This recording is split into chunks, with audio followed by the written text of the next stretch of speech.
¿Por qué en Rusia?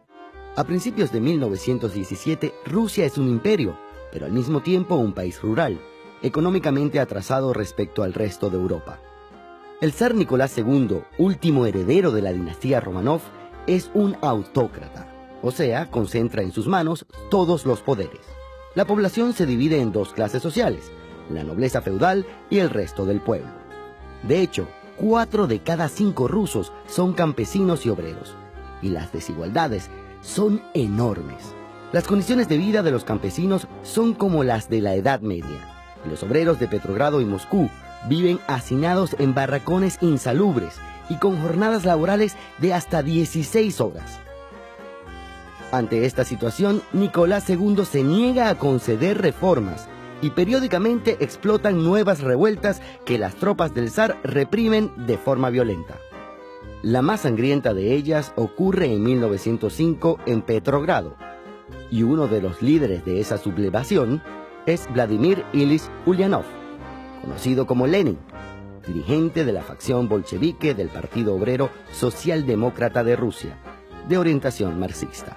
12 años después, Petrogrado volverá a ser el foco de la revolución, y Lenin será uno de los protagonistas principales. ¿Qué pasó en 1917? Desde 1914, el ejército ruso está luchando en la Primera Guerra Mundial.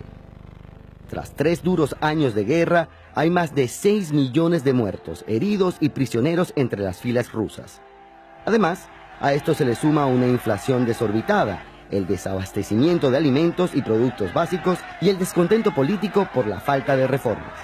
En este contexto, en febrero de 1917, según el calendario juliano en uso en Rusia, el gobierno imperial es debilitado por un conjunto de huelgas y por la presión de la oposición liberal y de los mandos militares.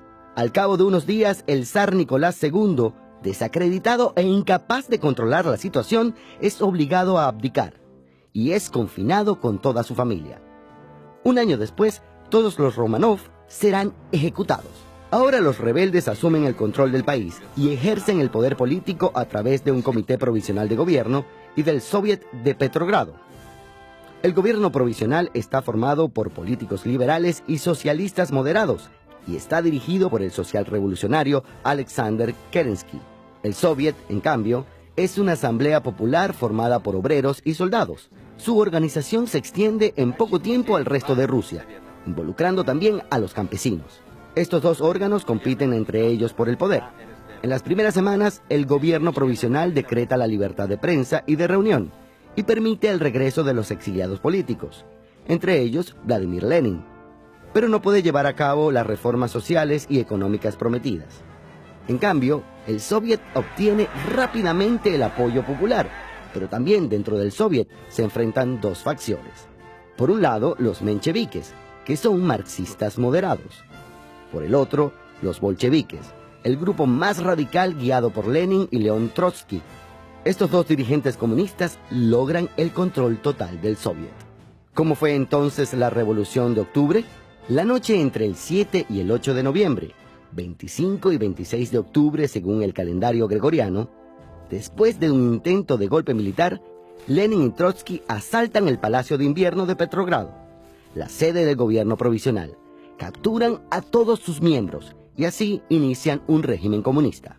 Las medidas principales de su programa son el retiro inmediato de las tropas rusas de la guerra, la liquidación de los latifundios y la entrega de la tierra a los campesinos, la nacionalización de los bancos, el control obrero sobre la producción industrial y la supresión de los privilegios de la nobleza y la iglesia. ¿Por qué es tan importante? Porque Lenin aplica las teorías económicas y sociales elaboradas 50 años antes por Carlos Marx y Federico Engels, y funda el primer Estado autodenominado socialista de la historia.